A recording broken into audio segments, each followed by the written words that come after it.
Okay, now I did have, it's obvious that at the end of the interview you're going to thank them. There is going to be a closure. This is another important point in the game of interviewing. It's how you leave the person. What are the last things that you say?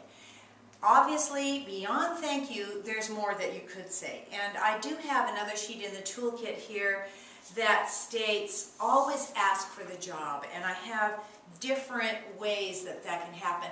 It might seem sort of obvious that you want the job, but again, you and John are in competition. You're both top candidates. You're both excellent.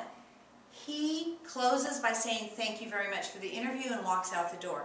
You close by saying, and I'll demonstrate, we'll say, thank you very much for the interview. I hope I'm your top candidate because I really want to work here and I think this is a perfect fit for me. You ended up with a real positive, strong statement about yourself. He didn't say anything like that. And yes, it's true, he probably does want the job. But you stated it, you articulated it. It shows a level of maturity and confidence that I'm looking for. And again, we're looking for sometimes little things to differentiate people who are equal. It's not always clear that this is the person that should be hired and all these others are so below. Usually it's a pretty level playing field and people have to make tough decisions between strong candidates and you want to be the chosen one. You want to make it be you. So I do have some suggestions on different things that you can say to wrap up an interview in a very professional, positive way, and I want to make sure that you do that. So beyond the verbal thank you, however, is another key ingredient, and that is the written thank you note. The written thank you note is totally underutilized. Particularly your generation doesn't think about that, but it is a courtesy that employers really do appreciate. Now, there's a little debate. Should it be an email? Should it be handwritten? So I'll just leave that up to you.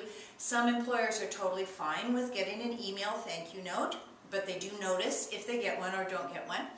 And then others say, well, I get so many emails that getting something hard copy, a nice little note, is really distinctive and it stands out. And then another employer just shared with me, he says, I just have a hard time throwing that note away. It's like I want to hold on to it because I just can't toss it right away. So I leave it sitting around on my desk for a while. So that's another reminder about you.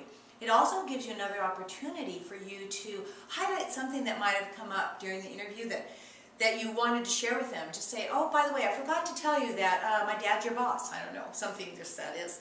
A little factoid that you might want to throw out to them. So that interview note seems small and inconsequential, but again, who's sending me one? Who's having that extra little polish, that understanding of how important this job offer is? It is a big investment on employers' part to hire and train a new employee. I don't think young people understand, but it can cost a new employer anywhere from $30,000 to $70,000 to train someone to come up to speed. It's a big investment in you. I don't want you to walk away.